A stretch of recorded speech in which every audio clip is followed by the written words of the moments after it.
So let's have a really, really brief but meaningful conversation about racism, and feel free to chime in the comment section. I was taught in 2015 that black people cannot be racist because our prejudices, because that's what it is for us allegedly, is not backed by the institutions and the systems that are in place.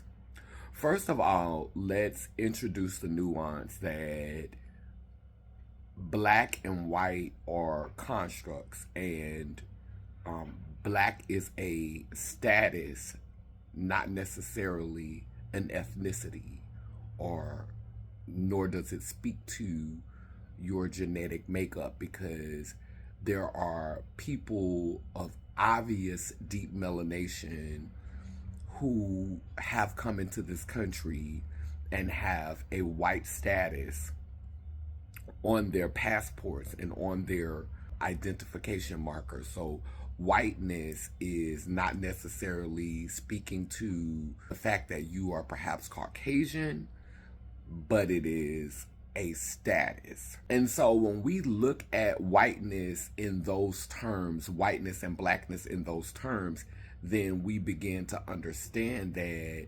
if your values, your prejudices, your beliefs align with white culture, if they align with patriarchy, if they align with Christian values, then we have to revisit the question, can black people be racist?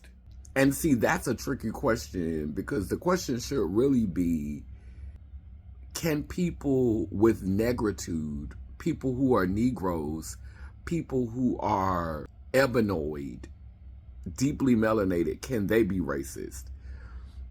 That's more specific to genetic identification.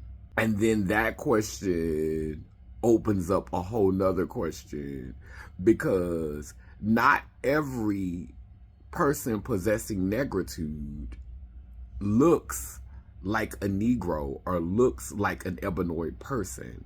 It's definitely hard to have a real, true, and meaningful conversation about racism without discussing the nuances of extreme wealth and also colorism. Like, come on, let's be honest. Like, there are people who look like me who have strategically bred their DNA into families where 3 generations, their bloodline looks Caucasian. That's an important conversation to have. And it's been done in vice versa the other way. And those ingrained values and traditions are being passed down through that lineage. We got to play the whole tape, okay? This ain't going to be no basic first grade Bible school conversation about racism. Because some Negroes, through their blood, the biracial ones, are just as much Caucasian as they are Negro. And we have to understand that Negroes in America really don't have no culture. The culture was given to us by our oppressors. And then you have more Negroes who literally can pass for Caucasian. Like, we cannot tell the story of racism and leave out these two very crucial demographics in this here melting pot. Not on my watch.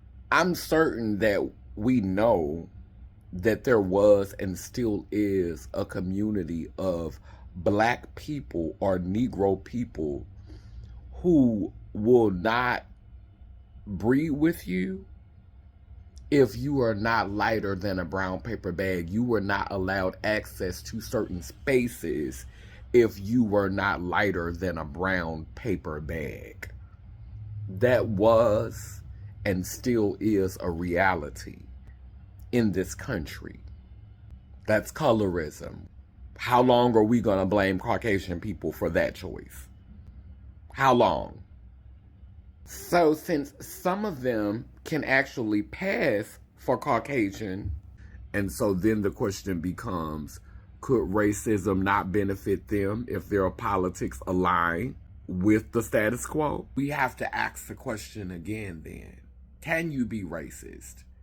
Can you see your classification as superior to another person's classification if in every other way outside of your genetic makeup your views align with that of the institutions and that of the establishments and the systems that have been put in place?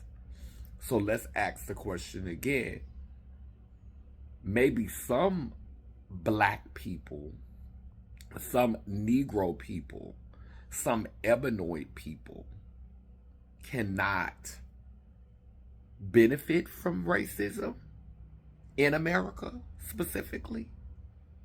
But there are some Negro people, Ebonic people, deeply melanated people, Nubian people who benefit from racism in this country. The racist politics, racist American politics actually serve them and benefit them. Just food for thought. Lalem Lela Nation, purple ones, rise.